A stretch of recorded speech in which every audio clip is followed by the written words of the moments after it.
आज हम हिंदी का एक टॉपिक शब्द शक्ति के बारे में बात करेंगे। तो सबसे पहले हम शब्द शक्ति के नाम के बारे में ही चर्चा कर लेते हैं। यह जो शब्द शक्ति है, इसे एक आचार्य थे, नाम था आचार्य विश्वनाथ। उन्होंने ही इसे शब्द शक्ति नाम दिया था। वहीं पर एक आचार्य मम्मट थे, जिन्होंने इसके लिए व्यापार और वित्त शब्द का प्रयोग किया था। अब ये तो नाम की बात थी। अब इसके जानने के पहले ये शब्द शक्ति होता क्या है, इसके बारे में जान लें। जैसा कि आप जानते हैं, शब्द शक्ति ये दो शब्दों से मिलकर बना है। एक है शब्द और दूसरा है शक्ति।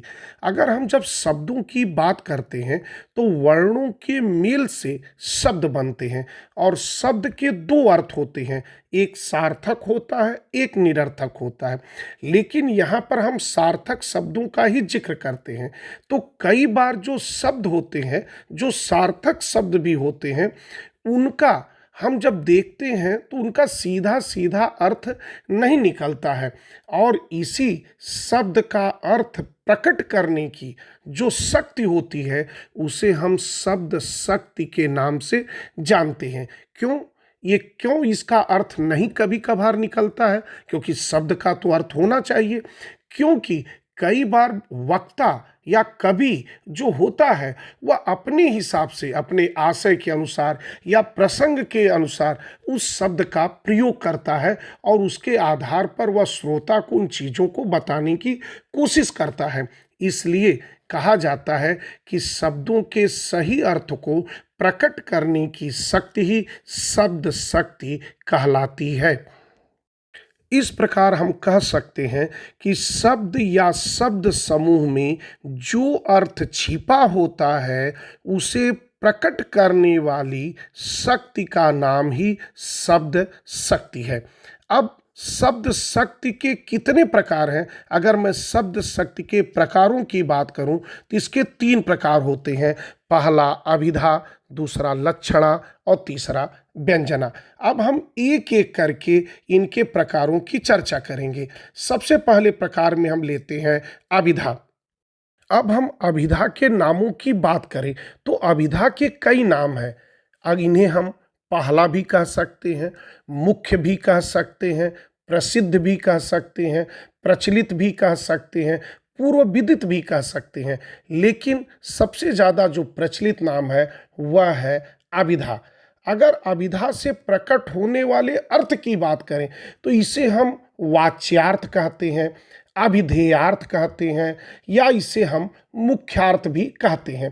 अब वाच्यार्थ क्यों कहते हैं, इस पर चर्चा कर लें। वाच्यार्थ का अलग करें, वाच्य प्लस अर्थ। वाच्य का मतलब होता है जो हम बोलते हैं, अर्थात जो सीधा सीधा हम बोल रहे हैं, वही अर्थ वाच्यार्थ कहलाता है। और मैं अगर अभिधा की बात करूं तो इसका भी, अभिधा का सीधा सीधा इसका अर्थ होता है नाम, यानी सीधे जो मैं उसका नाम ले रहा हूं वही अभिधेयार्थ है। और मुख्यार्थ इसलिए कहते हैं क्योंकि किसी भी शब्द का एक मुख्य अर्थ होता है, तो जो उस शब्द का मुख्य अर्थ होता है वही अभिधा कहलाता है। अब मैं बात करता हूं अभिधा कहते किसे हैं, यानी अभिधा मतलब जो नाम है वही अभिधा है। इसको हम दूसरे तरीके से समझें। अभिधा शब्द की वह शक्ति है जो शब्द के सीधे सीधे अर्थ को प्रकट करती है। जैसे मैं कहूं गधा, तो गधे का सीधा अर्थ है कि एक जानवर है। अगर मैं कहूं उल्लू, तो उल्लू एक विशेष पक्षी है। मैं कहूं हाथी, तो एक विशालकाय जानवर है।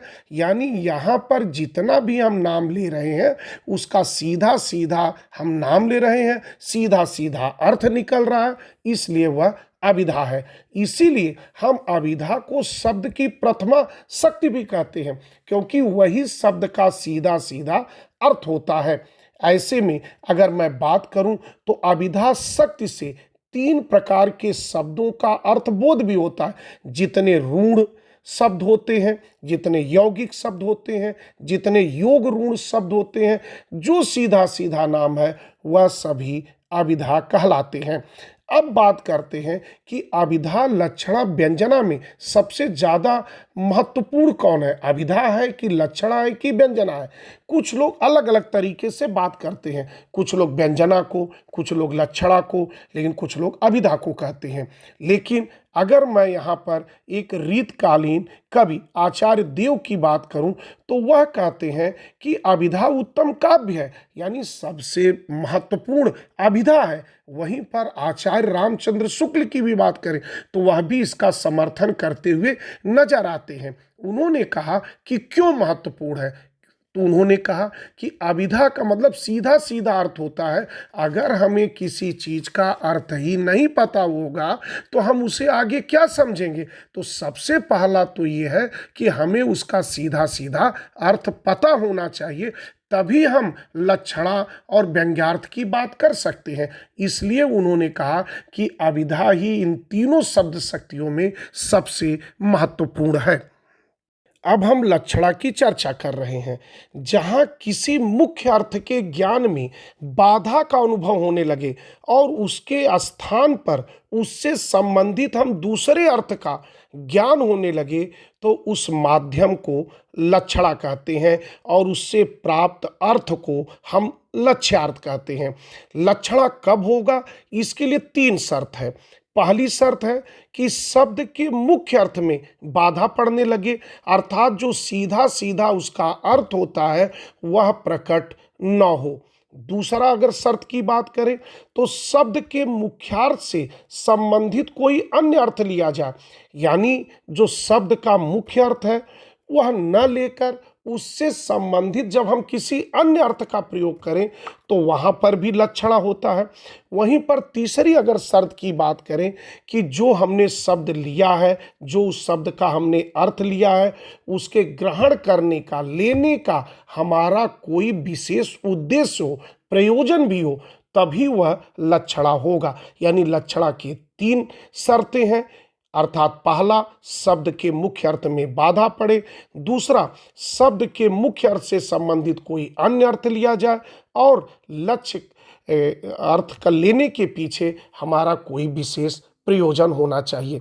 जैसे मैंने कहा वह गधा है, अब गधा है तो पहला इसके मुख्य अर्थ में बाधा पड़ी, शर्त नंबर 1, क्योंकि अगर वह गधा है, रोहन गधा है, तो रोहन तो गधा नहीं है, इसका मतलब उसका मुख्य अर्थ नहीं है, इसमें बाधा पड़ी, तो पहला कंडीशन पूरा हुई। और जब मुख्य अर्थ से संबंधित हम कोई अन्य अर्थ लिए, यहाँ पर हम गधा का अर्थ मूर्ख से ले रहे हैं, हम यहाँ जानवर से नहीं ले रहे हैं, तो हमारी दूसरी शर्त पूरी हुई। और हम ये कह रहे हैं कि रोहन गधा है, तो इसका कहने का तात्पर्य है यहाँ पर हम कोई विशेष प्रयोजन से, क्योंकि हम रोहन को ये कहना चाहते हैं कि रोहन मूर्ख है, इसलिए यहाँ पर लक्षणा होता है, क्योंकि तीनों शर्त पूरा करते हैं। अगर मैं कह दूं कि राम सदा चौकन्ना रहता है, अब बताइए चौकन्ना, चौकन्ना का मतलब जिसके 4 कान रहे, तो यहाँ पर राम के तो 4 कान हुए नहीं, तो यहाँ पर चौकन्ना का मतलब हम किसी अन्य अर्थ में लेते हैं, हम एक विशेष प्रयोजन से लेते हैं, इसलिए यहाँ पर चौकन्ना शब्द में लक्षणा शब्द शक्ति होगी। वहीं पर हमने कहा पानी उतर गया, इसमें पानी का सामान्य अर्थ न होकर यहाँ पर भिन्न अर्थ है, इज्जत है, इसलिए यहाँ पर भी लक्षणा शब्द शक्ति होती है। और जितने भी मुहावरे और लोकोक्तियाँ होती हैं वे सभी लक्षणा शब्द शक्ति के उदाहरण होते हैं। वहीं पर अगर बात करें तो लक्षणा शब्द शक्ति के 2 भेद होते हैं, पहला रूढ़ि लक्षणा और दूसरा प्रयोजनवती लक्षणा। अगर मैं रूढ़ि लक्षणा की बात करूं तो जब किसी वाक्य में रूढ़ि या परंपरा को आधार बनाकर हम शब्दों का प्रयोग लक्ष्यार्थ में करते हैं तो वहाँ यह रूढ़ शब्द शक्ति होती है। और हिंदी के सभी मुहावरे रूढ़ लक्षणा के अंतर्गत ही आते हैं। वहीं पर प्रयोजनवती लक्षणा की बात करें, जब किसी प्रयोजन से हम प्रेरित होकर शब्द का प्रयोग लक्ष्यार्थ में करते हैं, अर्थात जहाँ मुख्यार्थ किसी प्रयोजन के कारण लक्ष्यार्थ का बोध कराता है, वहाँ पर प्रयोजनवती लक्षणा शब्द शक्ति होती है। जैसे मैंने कहा सीता तो गाय है। यहाँ पर लक्षणा शब्द शक्ति है। अब हम लक्षणा को समझाने के लिए कुछ उदाहरण ले रहे हैं। जैसे निराला की एक कविता है, तोड़ती पत्थर देखा मैंने उसे इलाहाबाद के पथ पर। उस कविता की अंतिम पंक्ति अगर मैं एक देखूं, देखा मुझे उस दृष्टि से जो मार खा रोई नहीं।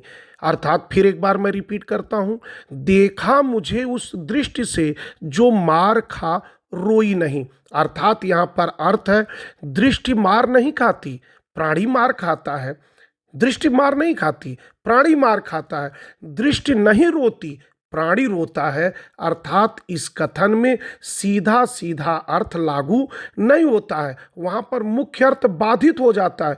उससे संबंधित हम अन्य अर्थ अर्थात दूसरा अर्थ लेते हैं कि कब ये कहना चाह रहा है, उस स्त्री की बात बताना चाहता है कि जीवन के संघर्षों में बार बार मार खाकर या आघात झेलकर वह आगे बढ़ रही है, लेकिन रो नहीं रही है।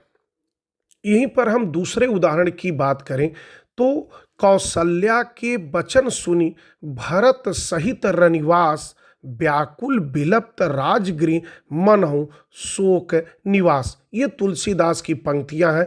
इसमें अगर हम देखें तो कौशल्या के वचन सुनकर समस्त राजगृह व्याकुल होकर रो रहा है। अब यहाँ पर समस्त राजगृह व्याकुल होकर रो रहा है, अर्थात राजगृह का मतलब राजभवन। राजभवन कैसे रो सकता है? राजभवन नहीं रो सकता है। इसका मतलब यहाँ सीधा सीधा अर्थ न लेकर कि राजभवन रो रहा है, नहीं, यहाँ पर राजभवन की जगह राजगृह में रहने वाले व्यक्तियों से लिया गया कि राजभवन नहीं रो रहा है, उस राजगृह में रहने वाले व्यक्ति रो रहे हैं। इसलिए यहाँ पर लक्षणा शब्द शक्ति है। अब हम बात व्यंजना शब्द शक्ति की कर रहे हैं।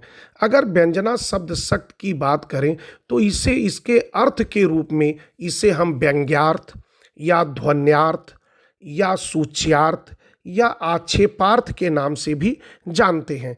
वहीं पर अगर व्यंजना की बात करें तो जब किसी शब्द में न तो अभिधा रहे और न लक्षणा रहे तो वहाँ पर व्यंजना शब्द शक्ति होती है। जैसे एक उदाहरण लें कि सवेरा हो गया या सूरज निकल आया, तो हम यहाँ पर देख रहे हैं न तो सीधा सीधा उसका अर्थ निकल रहा है, न लक्ष्य को रखकर कोई बात कही जा रही है। अर्थात ऐसा प्रतीत हो रहा है कोई व्यक्ति सोया हुआ है, उसे जगाने के लिए इस शब्दों का प्रयोग किया जा रहा है। वहीं पर अगर व्यंजना की बात करें तो व्यंजना के दो भेद होते हैं, एक होता है शाब्दी व्यंजना और एक होता है आर्थी व्यंजना। अगर मैं शाब्दी व्यंजना की बात करूं तो शब्द विशेष के कारण जब उसमें व्यंजना शब्द शक्ति आती है तो वह शाब्दी व्यंजना कहलाती है। वहीं पर अगर किसी अर्थ विशेष के कारण उसमें व्यंजना शब्द शक्ति आती है तो उसे हम आर्थी व्यंजना कहते हैं। जैसे मैं एक उदाहरण लेता हूं शाब्दी व्यंजना की कि चिरजीवी जोरी जुरै क्यों न स्नेह गंभीर, को घट ये वृषभानुजा वे हलधर के वीर। यहाँ पर वृषभानुजा शब्द का सीधा सीधा कोई अर्थ नहीं है। यहाँ पर एक अर्थ राधा है और एक अर्थ गाय है। वहीं पर अगर हलधर की बात करें तो एक जगह बैल है और एक जगह श्री कृष्ण के भाई हैं। यदि इन दोनों शब्दों को हटा दें और इसके स्थान पर हम कोई अन्य पर्यायवाची शब्द हटा दें तो इस शब्द के कारण ही इसमें व्यंजना है, नहीं तो इसकी व्यंजना क्या हो जाएगी? समाप्त हो जाएगी। वहीं पर आर्थी व्यंजना की बात करें तो जब व्यंजना किसी शब्द विशेष पर आधारित न होकर अर्थ पर आधारित हो जाती है तो वहाँ आर्थी व्यंजना मानी जाती है। जैसे हम एक उदाहरण लेते हैं, आंचल में है दूध और आंखों में पानी, अबला जीवन हाय तुम्हारी यही कहानी, आंचल में है दूध और आंखों में पानी। यहाँ पर अगर आंचल में है दूध की बात करें तो यहाँ ममत्व की बात आती है, नारी के गुण की बात आती है। वहीं पर आंखों में पानी की बात करें तो उसके नारी के कष्ट सहने की क्षमता आती है। तो यहाँ न तो सीधा सीधा अर्थ निकलता है, ना ही लक्ष्य करके अर्थ निकलता है, एक अलग उस वहाँ पर अर्थ निकलता है, इसलिए यहाँ पर व्यंजना शब्द शक्ति है। अगर मैं इन सभी बातों को संक्षेप में कहूँ तो अभिधा लक्षणा व्यंजना क्या है, तो आप सीधे सीधे एक वाक्य में कह सकते हैं कि अभिधा शब्द का सीधा सीधा अर्थ बताती है और लक्षणा मुख्य अर्थ के असफल होने पर रूढ़ के कारण अथवा किसी प्रयोजन की सिद्धि के लिए मुख्यार्थ से संबंधित जब अन्य अर्थ ज्ञात कराती है तो वहाँ पर लक्षणा होता है। किंतु जब अभिधा और लक्षणा दोनों अभीष्ट अर्थ को प्रकट करने में असमर्थ रहती है तब हम व्यंजना शक्ति का सहारा लेते हैं। आज हमने चर्चा शब्द शक्ति के 3 भेद पर किया, अभिधा लक्षणा और व्यंजना पर। तो निश्चित है आप अभिधा लक्षणा व्यंजना अच्छे से समझे होंगे और इसके बारे में और अच्छे से पढ़िएगा। तो इसी के साथ अब अपनी वाणी को हम विराम देते हैं। बहुत बहुत धन्यवाद।